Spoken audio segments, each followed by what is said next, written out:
first of all, let me tell you that you have already seen this stuff, but you probably haven't seen the notation.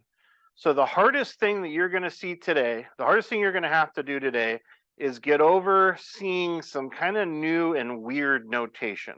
Once you start getting comfortable with the notation, then you're going to be like, this is the easiest thing ever. Okay, but until that happens, this might look a little bit strange to you. Does everybody have a copy of the notes here? Yes? Okay.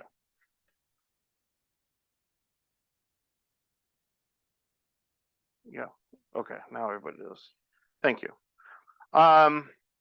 So we're going to learn this thing called function notation. I'll be honest, when I first looked at this textbook, the 4 years ago, the first time I looked at it, I was like, they're doing function notation in the first unit? That's kind of strange for an Algebra 1 class. But my students actually did really well with it because, again, you guys have seen all this stuff before. And they were able to be flexible and get around the new notation. So let me show you what this is, okay? First of all, this is called function notation. Up here where you got a little space, I want you to write f parenthesis x. So this is this new thing that we're going to get used to. Has anybody seen this before? This function notation. Does anybody know how to pronounce that? I'm going to make a little speech bubble up here. We say this f of x. F of x is how we say that.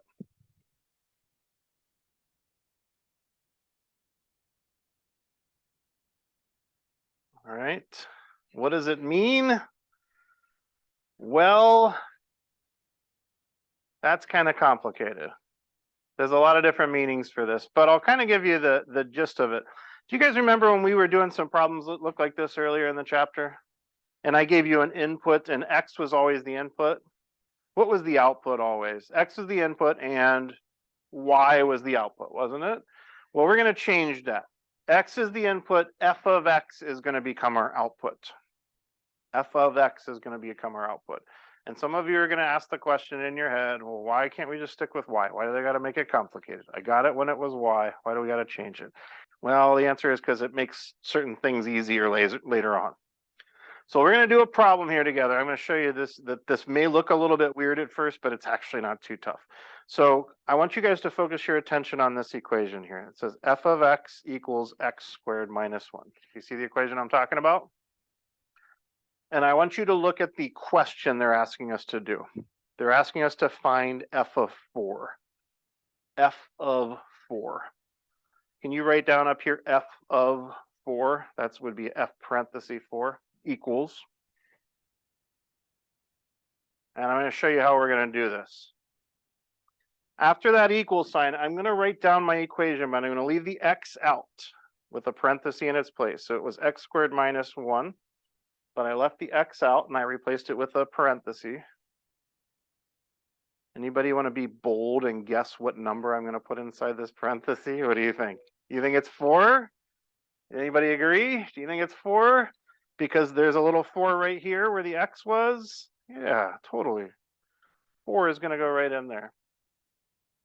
And then we're going to work that out and we're going to get an answer. Let's do it in a couple steps. What is 4 squared? 4 times 4 is 16. And then we've got a minus 1 here. 16 minus 1 is 15. That's my answer. F of 4 is 15. Boom. Done. One problem in the bag. Does this remind you of anything that we've been doing in our assignments this year? Those of you who've been doing your assignments regularly probably have done a bunch of these problems. They didn't say find f of 4. They said x is 4, figure out what y is, right? So it's the same thing. All right, let's do another one here. Down here, let's do f of 1. Now we're using the same equation that we were because they haven't given us a new equation. So I'm going to write f of 1 equals, and I'm going to write down my equation without the x. What do you suppose we're putting in place of the x this time? We're going to put 1 in there. Oops, did I copy it down wrong? This should be f of negative 1, shouldn't it? I got a copy error. Thank you for catching that. Change that to a -1. Okay, f of -1. And so let me ask the question again. What am I putting in place of the x this time? -1. Thank you for that correction. Let's work this out. Oh, we're squaring a negative. That's -1 times -1. That's going to give us +1. And then we bring down that -1, and 1 minus 1 is 0. F of -1 is 0. You guys just learned this. You've only seen 2 examples right now. I am throwing down the gauntlet, though. I am challenging you. Can you try? Give it your best shot. Can you try and do f of 10 for me? Go ahead and do your work right here. F of 10 equals. See if you can follow the examples that we just did. And see how you do with this. You're welcome to ask a question. You can glance up the screen if you need a hint, but try to do it on your own. I am super impressed. Everybody's got their head down. Everybody's given it a shot.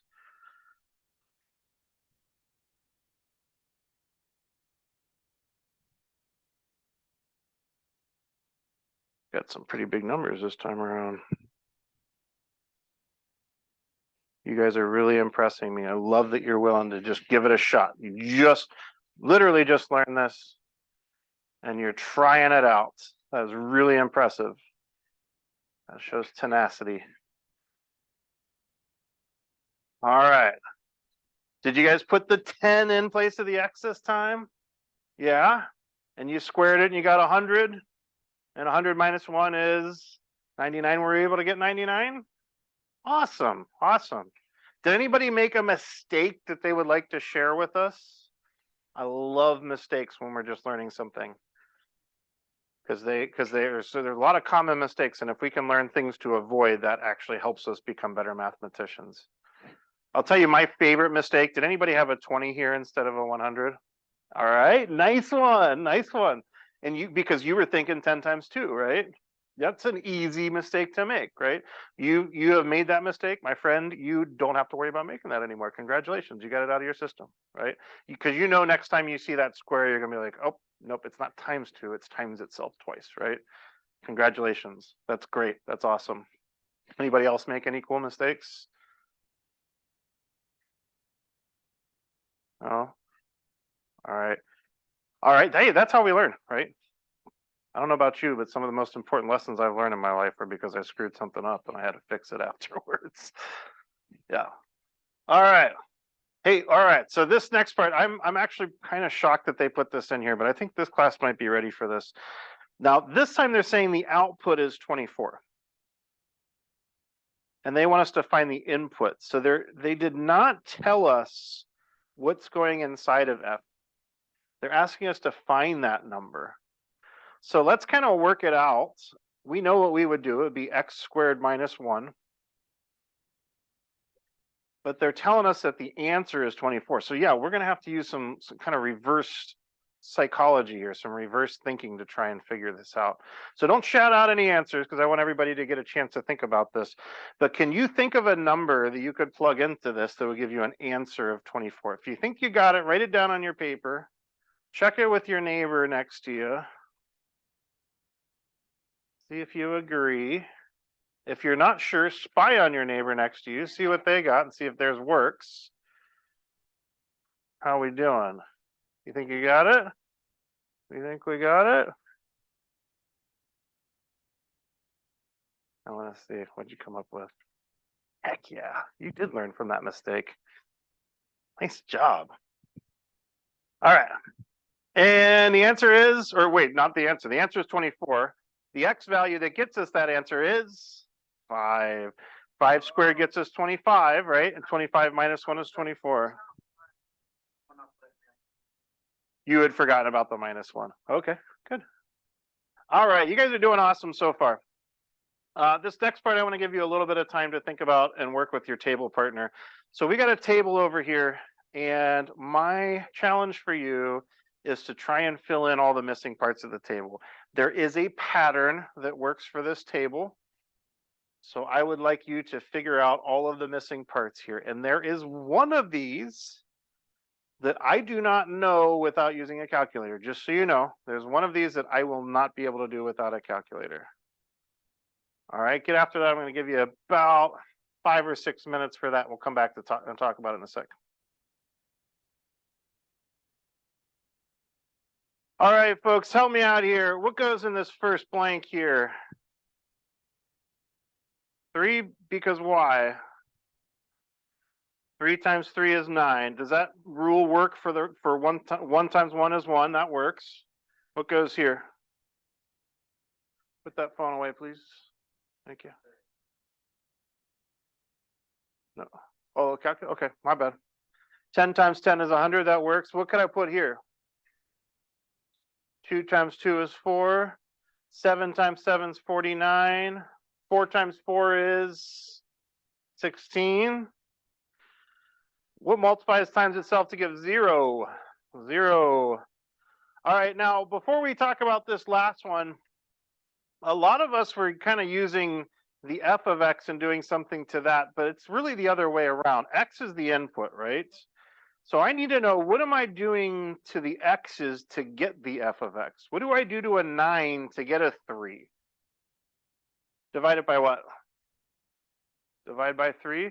But that doesn't work here. 100 divided by 3 is not 10. That works for this one. I need something, a consistent rule that's going to work for all of these things. So you are right. 9 divided by 3 gets me 3, but that doesn't work when I get down to some of the later ones. What's something else that I can do to 9 to get 3?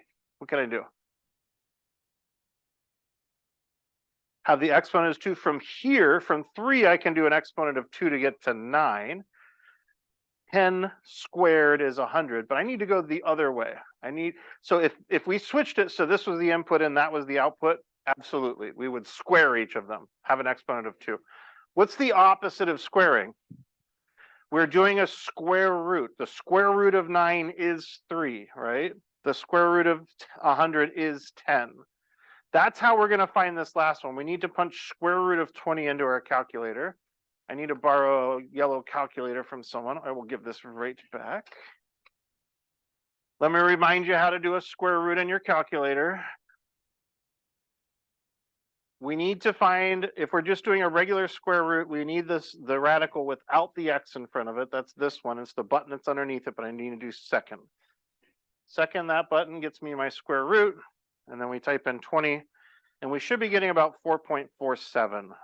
If you're not getting 4.47, get my attention here in a minute and we'll help you out with it. All right.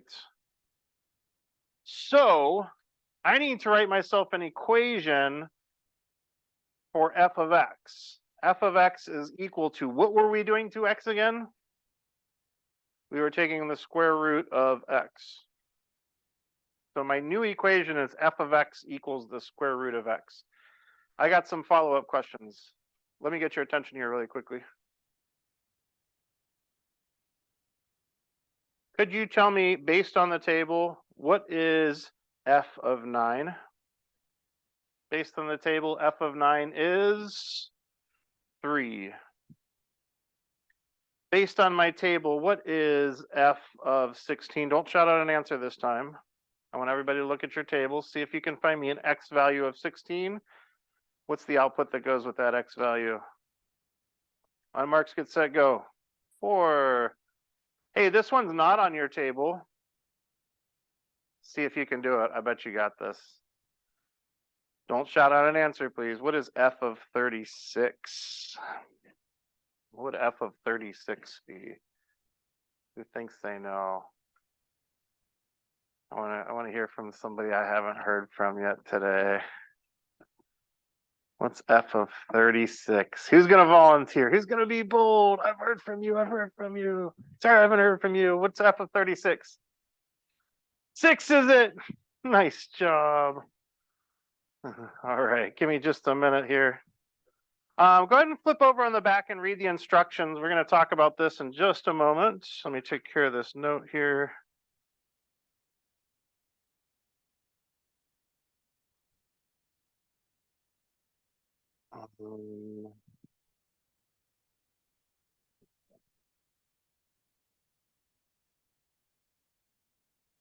Here we go.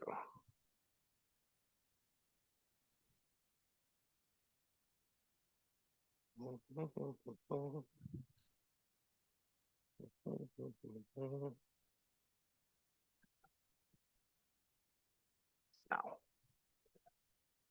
It's a now one. All right, so what they're asking you to do in this one, check Canvas for the rest of what you're missing today, probably, is in some of them, they're giving you an input and they're asking you to find the output. Each of them has a different equation though. So for this first one, they are asking you to find f of -3. We're going to find the output when the input is -3. We're going to do it the same way that we just did on the front side. We're going to take our equation, which was -2x plus 4, but I left my x out. In place of that x, I'm going to put what? -3. And then we'll do a little bit of arithmetic. -2 times -3 is +6. We still got a +4 to deal with. 6 plus 4 is 10 for our final answer. So most of these, they're giving you an input. You have to find the output. Some of them, they're giving you the output and asking you for the input. That's kind of like F. And I am going to tell you that there are 2 problems on this, 2 of these 9 on the back side here that are impossible, that do not have answers because they cannot be done. Okay. If you find an answer that you think is right, go ahead and write it down. We'll go over it in a minute. But if you come across one that's like, it doesn't seem like there is an answer to that, then that's probably correct. If that's the case, just write not possible. And maybe write a couple of words and explain why. So I'm going to give you another 5-6 minutes on this. We'll talk it over. Do the best you can. Work with your table partners. All right, get after it. Okay, let me get your attention here. Let's check these over, and if there's something you didn't get to, we'll get some answers down as well. You guys with me? Here we go. Shh. Your attention, please. May I have your attention, please? May I have your attention? You guys remember that from the fire drill? You didn't hear that? Oh, okay. When we have a fire drill here, there's this voice that comes over the thing. It's like, may I have your attention, please? You didn't hear that? All right, let's do this. Sorry, I got sidetracked. X is -2. We plug in -2 here. We're going to end up with the square root of 1, which is 1. So for part B, we should have gotten 1. This time around, they gave us an input of 5. We put a 5 in here, and we got 5 to the 3rd power. That's 5 times 5 times 5, which is 125. All right. This next time they gave us x equals -2. We put a -2 in there. Uh-oh, we got a problem here because we cannot take the square root of a negative number. The reason is, in order to do the square root of -2, you would have to find me a number that I can multiply times itself to give us -2. Is it possible to multiply something times itself and get a negative number? Not in Algebra 1. Now, we'll teach you how to do that in Algebra 2 in a couple of years, but you don't need to worry about that for now. So for right now, we were just going to say this is not possible. It does get into imaginary numbers. You've heard of these, huh? This is not possible because you can't square root a negative. You can't square root a negative, not in Algebra 1. Part E, x is 2. Now this was for me, the trickiest one because you had 2 different places to put that 2 in. When you work this out, you end up getting a 5 on the top. This is 4 minus 5 on the bottom, which is -1. 5 divided by -1 is -5 for our final answer.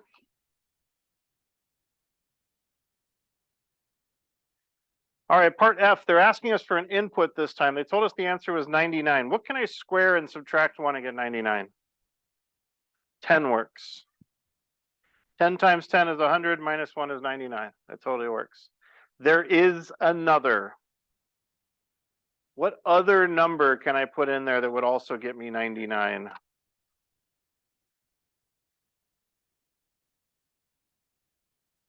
There's something else that I can square and get 100.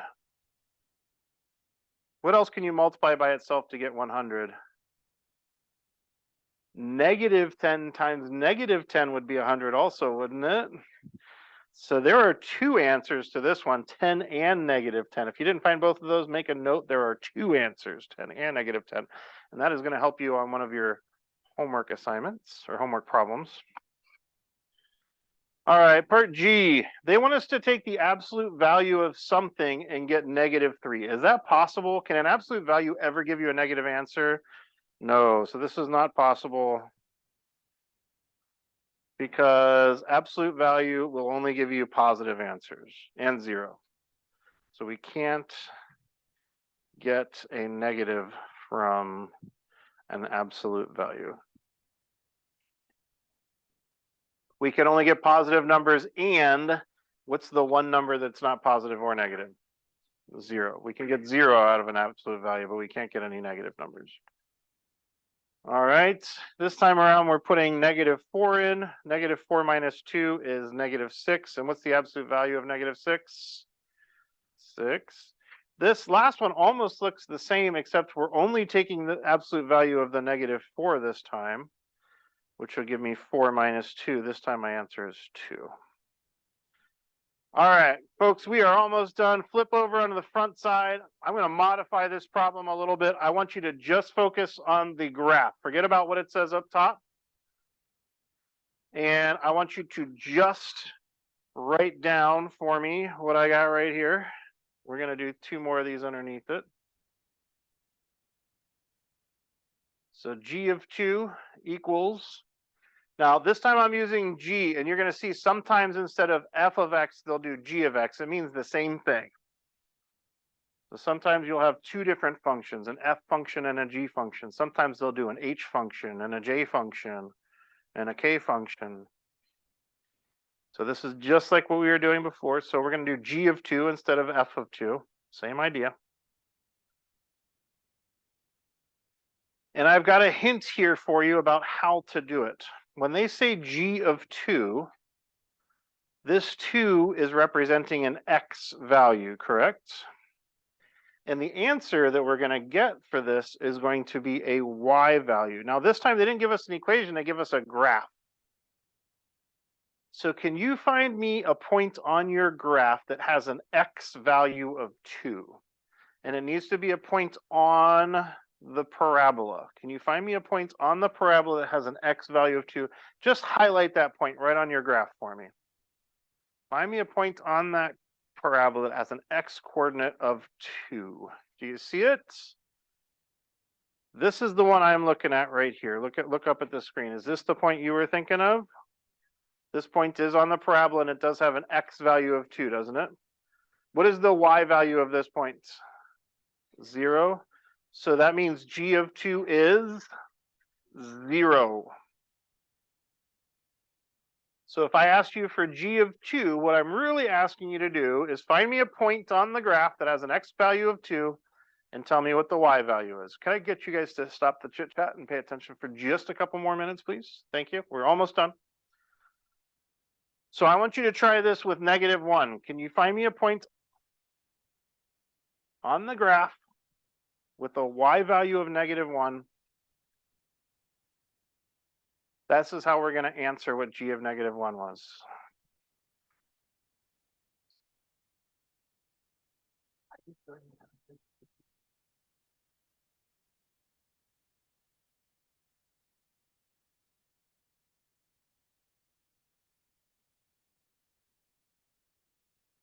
Are you finding a point on the graph that has an x value of -1? -1 on my x is right here. Did you find this point right here up here? What's the y value of that point that I just did? 3. So what's G of -1? G of -1 is 3. G of -1 is 3. One more. See if you can find me G of 0. Find me G of 0. How are we going to find G of 0? Well, we're going to have to find a point on the graph that has an x coordinate of 0 and figure out what the y coordinate of that point is. You see a point on your graph that has an x value of 0. I see this point right here.